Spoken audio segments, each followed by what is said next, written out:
and welcome to the Not Your Type podcast, aimed to uplift and empower everyone in the diabetic community, from supporters to professionals, and of course, those living with it. Hello, and welcome to the Not Your Type podcast. I'm your host, Alyssa Gothi, Miss Iowa 2023. Wow, it has been a while. I feel like I'm always saying that when opening the podcast anymore, but it really has been quite some time. These past few months have honestly been extremely busy for me, not only with the holidays, but when I became Miss Iowa, I figured I could easily stick to my organized schedule of episodes every other week. Because if I could do it as a full-time teacher and local title holder within the Miss America opportunity, I could do it as Miss Iowa, right? But between traveling to my events, the events themselves, being my own business manager, a brand ambassador, and preparing for Miss America, which we will talk about, the podcast was put on the back burner. I, of course, still have some episodes and interviews in the vault for you, but regardless, I knew we could not end 2023 without another recap episode. Despite the last 2 to 3 months we've had off, we have taken some really significant strides with the Not Your Type podcast that I'm so excited about and that are definitely worth celebrating and reflecting upon. So come with me for this episode as we look back on this glorious year together and the year to come. We will be playing off once again the Spotify Wrapped concept, where we break down our stats by the numbers, our favorite memories, and our goals for 2024. Isn't it so crazy to say 2024? I feel like I just got used to 2023. If you would like to connect with me to share some of your favorite episodes or moments, you can follow me on Instagram at Miss America IA or at Not Your Typical T1D. Let's get started, shall we? Breaking down the stats for our podcast. Our top episode, which happens to be my favorite episode, is called Making the Impossible Possible with Miss America 1999, Dr. Nicole Johnson. Now, this was a bucket list item for me, not only to have her on the podcast, but just to meet her was so thrilling and exciting and so humbling. Nicole Johnson has always been a role model for me, especially in the pageant world, because she is the first and so far only Miss America to have diabetes. Now, I say until me, we will see what happens in just a few short weeks, but it's still so monumental for the diabetes community to see that representation. Now, even though it was almost 25 years ago, it's still so important that we continue to uplift her legacy and her story, especially as the landscape of diabetes has changed. And that's what I plan to do as Miss America 2024, if given the opportunity, is not only expand her legacy, but show how those changes have impacted the diabetes community. And I'd be so happy to have my first podcast episode of 2024 be as Miss America 2024. So that's definitely my favorite. And that was also our most listened to. Our total minutes of content have expanded. Last year, we had 2 hours, 30 minutes, and 53 seconds. This year, we had 5 hours, 2 minutes, and 4 seconds. So we are up 2 hours, 31 minutes, and 11 seconds from 2022. How amazing is that? We are also up for our number of guests and episodes. Last year, we had 5 guests. This year, we've had 6 published, 1 unpublished one, so a total of 7, and they will be one of our first guests of 2024, so just wait. We had a total of 15 episodes. We got off track a little bit with that brief hiatus, but being able to post every other week or at least once a month for most of the year is a huge accomplishment for me. That was one of my big goals that I set for myself, was to be consistent with this podcast in 2023. And I'm really proud to say that for the most part, we have done that. And our genre that we have mainly fulfilled falls within testimonial and educational. As an educator and someone who loves to uplift others' voices, that makes my heart just so happy. We've also reached 8 countries, possibly more at this point, and thousands of downloads. Those numbers, whether it be the amount of content, guests, or number of people who have listened, is far beyond my wildest dreams when I started this. I honestly was content with having my parents as listeners and no one else. But knowing that this resonates with so many people, as a podcast lover and podcast host, editor, producer, writer, is the most rewarding thing. Now, to stay within the vein of diabetes, let's talk a little more about the impact diabetes has in a given year. For my friends living with type 1 diabetes, these stats are also reflective for you. In 365 days, on average, you lose 208 hours of sleep because of diabetes, whether that be low or high blood sugars, complications. And on top of that, since I wear a continuous glucose monitor, but no insulin pump, I took roughly 1,460 insulin injections. If you don't like getting shots at the doctor, diabetes can be tough. I still don't like getting shots at the doctor, but it's something you have to live with. I am excited that with 2024, Freestyle Libre will likely pair with an insulin pump very soon, and I'm very much looking forward to trying that new venture for myself in the future. Now, my total as of Christmas, which was yesterday, I have lived with type 1 diabetes for 4,508 days. I was diagnosed on August 22nd, 2011, and since then I have lost roughly 2,500 hours of sleep, and over the course of my diabetes journey have taken more than 31,500 insulin injections. That is far too many. There have been a lot of great advancements that you can read about, including new clinical trials that are happening, research that has been presented, ways to potentially delay the onset of type 1 diabetes, which is really exciting. But we still have a ways to go.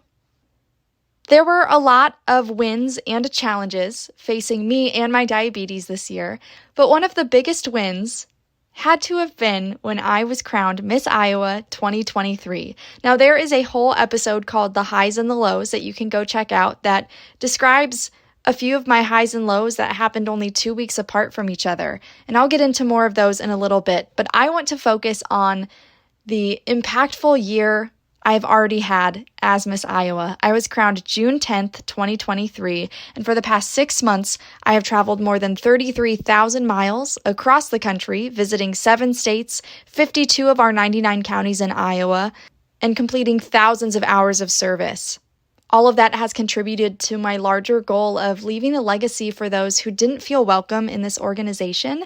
I never saw myself in a Miss Iowa, so getting to make history as the first known diabetic Miss Iowa is such a full circle moment for me. I have traveled a total of 53,000 miles within the Miss America opportunity to advocate for type 1 diabetes and the diabetes community at large, going internationally with that work, and it's been so rewarding to see that come to fruition as Miss Iowa, competing for the title of Miss America. Now, I want to share with you a few of my favorite memories, since I haven't been on here in a while. Number one of my favorite memories has to be the reaction from the diabetes community.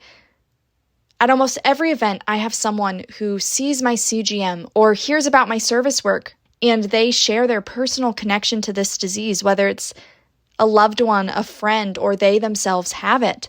But especially when I get to work with our youth, I am always blown away by how resilient and passionate they are about this cause. One moment in particular sticks out to me, and that's when a young girl who was recently facing bullying at school for her diabetes came to a Miss Iowa local competition that I was at, and specifically came to meet me, the Miss Iowa with diabetes. And after I spoke with her in the lobby for a little bit, she turned to her mom afterwards and said, "If she can do that with diabetes, then I can do anything I set my mind to." And that always makes me emotional because that's what I needed when I was her age. And getting to see that in the younger generation is exactly why I do what I do. It's why I compete for Miss America. It's why I advocate for diabetes. So people have role models and can see themselves in successful positions that they might not have seen before. I've had countless interactions just like that one, and I cannot wait to tell the judges more about that at Miss America because it always warms my heart and reminds me of why I do what I do. My other favorite memory had to have been National Diabetes Awareness Month this year because I had so many fun projects in store that I was able to do because I was Miss Iowa. Number one, I was finally able to author my proclamation for our state recognizing Diabetes Awareness Month. I've wanted to for years but was too scared, and having Miss Iowa as a confidence boost really helped me in getting that finished and recognized in a state that felt like it was discrediting me or ignoring me for too long. Also, during National Diabetes Awareness Month, I was able to fundraise and continued a tradition from last year, which was our Blue Out, where I had pictures from all across the country of people in their T1D blue sent to me, put in a collage, and this year I upped the ante by putting it on a billboard in Times Square. Now, New York City is one of my favorite places because I am a huge Broadway nerd, so being able to get that recognition in such a huge place in the largest city in the United States still blows me away that I was even able to do that, and it's something I will forever cherish.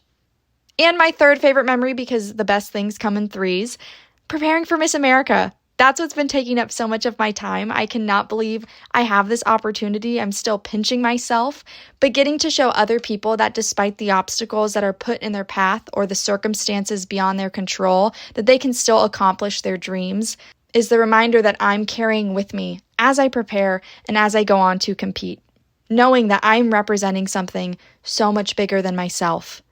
I not only get to represent my state that I love, but I get to represent those people. Going back to our highs and our lows, I want to talk about some of the wins and challenges that I have faced throughout this year besides Miss Iowa. Obviously, that is a pretty significant win, but another win is I've continuously lowered my A1C, which has been great, especially with another whole year with my CGM. This is my second full year having my continuous glucose monitor, and it's continuously showing me how beneficial it is and necessary it is to diabetes management. So it's another reminder that this is something we need to advocate for all people living with diabetes who want one. I've also continued my reach with other partners. I've continuously partnered with the Juvenile Diabetes Research Foundation, American Diabetes Association, Iowa Diabetes is another new partner, and I also recently worked with Friends for Life. I am so grateful that I was able to go to Orlando, Florida, about a month after I was crowned Miss Iowa, and meet people with diabetes from around the world. I think the farthest someone traveled was from Australia. So cool. And there were so many great sessions. I learned so much, but ultimately that connection is what I really thrive on. And connection is one of my core values. So getting to really connect and listen to uplift other type 1 diabetics' voices, especially through this podcast, and as Miss Iowa, having been newly crowned at that point, was such a win in my book. There were also some challenges. Diabetes consistently changes, and that's no different, especially this year as I took a hiatus from teaching to serve as Miss Iowa. And with Miss Iowa, there's a new schedule every single day. I'm someone who loves a routine. I loved the routine that came with teaching. So that took a big learning curve for my diabetes. But if anything, it's made me even more dedicated and focused, especially since I am representing the diabetes community at the state and now national level as I go on to compete for Miss America. So if anything, I'm that much more dedicated to my disease. Another big challenge was my brother was diagnosed 2 weeks after I was crowned Miss Iowa. In June, at 26 years old, he was in DKA, finding out that he has type 1 diabetes just like me, my father, and my grandmother. Luckily, he is doing amazing now. He just got another new dog, and you can actually hear his story on our episode called A Family Affair, where I interview my brother, Zach.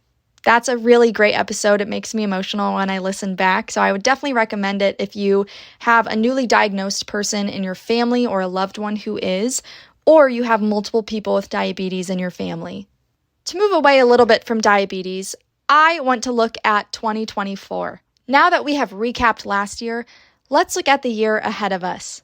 I'm someone who is always looking forward and striving to achieve new goals, and that's why I love the end of the year, so you can really reflect and find ways to start again. So these are a few typical end of the year antics that I like to participate in. Number one being a word of the year. I started this in 2022 and found it really helped me stay focused and grounded in what I was trying to achieve, even if that word changes its meaning over time or the word itself changes. In 2022, my word was limitless. Limitless opportunities, limitless growth. I was really focused on opening doors for myself. And that word really worked. So in 2023, my word of the year was elevate, to increase, strengthen, or expand upon to reach a higher status. Now, I think we accomplished that based on everything we just talked about. Knowing all of that and where I'm at with my life, my word of the year for 2024 is pretty simple. Lead. Lead with authenticity, with devotion, confidence, lead in the face of adversity, and leading in the pursuit of helping others. I have opened doors for myself. I have seen the limitless opportunities available. I have elevated my work to new heights in ways I could never have imagined. And those words will still live with me. But now I feel I am able to lead the way and lead in all avenues of my life. And that's a really exciting turning point.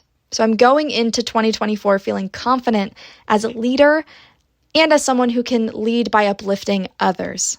If you are looking to start a word of the year or you normally have one and are stuck on what to choose, I literally Googled word of the year ideas. Now I came up with lead on my own because that is a very simple one and it came to me. But with my other two word of the years, I Googled them and found one that really resonated. There's no right way to do it. Whatever one speaks to you most and will help you stay focused in all your goals. Now, speaking of goals and resolutions, you've all heard of New Year's resolutions and how most of them fail, but I have some tips for you, as well as sharing my own goals for 2024 and see if any of those resonate with you as well. Now, how can you set goals? It's one thing to say, I want to eat healthier food, but that's not very specific or might not be that attainable if you have no parameters around it to help you. I love setting SMART goals. So SMART is an acronym that stands for specific, measurable, achievable, relevant, and time-bound. So for an example, one of my main goals is always to prioritize my diabetes and my health. That was a goal of mine last year, and I feel I really did it because I set SMART goals for myself. One of them being bolusing before every meal, every time. Now, I wouldn't say it was every time, but it was most of the time I was able to achieve that. I will admit I was not the best about taking my insulin before my meals. And now it's something I do without even thinking about it because I made sure it was specific. It was bolusing insulin before every meal. So it was time bound. It's relevant to me because it's about my diabetes, which I live with every day. And it felt achievable because it was something I needed to do for my health. That's just one example. And you can be even more specific with those. Another one of my goals for my health is to exercise for 45 minutes, 4 to 5 days per week. And I also accomplished that as well. Shout out to my fitness sponsors while I train for Miss America, Quad City Performance. Love them. And another one that I also completed last year and will carry on into this year is trying new recipes at least once per week. Now that fits the criteria for SMART goals, but how can you actually build them into habits? Now, if you have read Atomic Habits by James Clear, then you will know exactly what I'm speaking about in just a moment. I learned so much in college when I read this book, and it is so helpful in not only achieving your goals, but making healthy habits in your life that can truly transform you. Now, I definitely recommend reading the whole book, but I'll give you a few tidbits. It's important when building habits to make them obvious, attractive, easy, and satisfying. Making them obvious. Design your environment to make the desired habitual cues very obvious. So for example, with exercise, I might put my tennis shoes right by my door, or I might put my tennis shoes in my backpack when I'm out and about, so then they're already there and they're in front of my face. Making them attractive, elevating your dopamine during that specific activity. Now, exercise makes that a little easier because it already raises your dopamine levels. But maybe you are doing something that's not as ideal, finding a way to make it more enjoyable and attractive. Making it easy, decreasing the steps to get there, and also priming your environment before. Another example of having your tennis shoes by the door, or packing your gym clothes the night before and putting them in your book bag before you go to work. Also, making them satisfying. Reward those positive actions when you do them, and find ways to feel successful immediately. Those are all ways that you can accomplish your goals. Now, I shared a few of mine with my diabetes and my health, but I do have more goals that are broad that I want to share with you. They don't necessarily fit the criteria, so bear with me. My next goal is to be consistent. Posting one podcast episode every other week. I accomplished this for the most part in 2023. With my Miss America preparation, doing something small every single day, whether it's practicing my walking for the modeling phases, practicing speaking like I am right now with this podcast for the interview, doing service work, trying to do something every day, and of course, prioritizing rest as that goes into preparation. Number 3 is another goal from last year, continuing to expand. I'm always looking to expand my reach. I was grateful to have that opportunity last year, and I know I can lead the way on that front as well. Number 4 is a new one, and that's to continue dreaming. It sounds so cheesy, trust me, but this year I really learned that you should never give up on your dreams because you never know when they'll come true. Last year I was first runner-up to Miss Iowa, a dream of mine for the past 14 years, and I almost wanted to give up. I was so close that I could nearly feel it, and I thought I could never get that close again. They didn't want someone like me. They didn't want someone with diabetes. They weren't ready for that. I knew that I had worked way too hard to give up. I went back this year and accomplished that dream. And now as I prepare for Miss America, even if I don't win, that dream still lives in my heart. And I know I'll be able to represent so many people on that stage who thought their dreams were too late or that they could never accomplish something like that. So reminding myself that the power of dreaming and visualizing and manifesting is so important and to never give up on that. And with that, I want to wish you a safe and wonderful new year, setting your own goals, reflecting on all the things that made this year great, challenging, and joyful. Take time to rest, spend time with family and loved ones, and I'll see you next year. Until next time.